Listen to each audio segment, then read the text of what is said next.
de Natureza e Cultura é sobre a festa junina. Então eu trouxe para você uma brincadeira super legal lá da região Nordeste.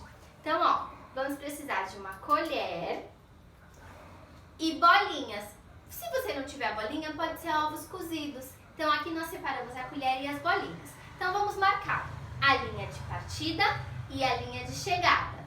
Nós vamos para a linha de partida, colocar a colher na boca com a bolinha e tem que andar até a linha de chegada. Se a bolinha ou o ovo cair, tem que voltar para a linha de partida. Combinado? Então vamos lá. 1, 2, 3 e já!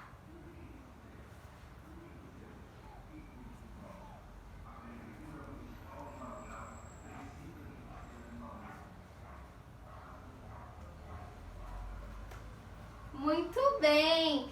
Nessa brincadeira tem que ter muito equilíbrio e concentração. Eu quero ver aí na sua casa se você se divertiu bastante. Pode tirar uma foto, pode contar na próxima aula, mas eu quero saber de você. Combinado? Um beijo! Tchau!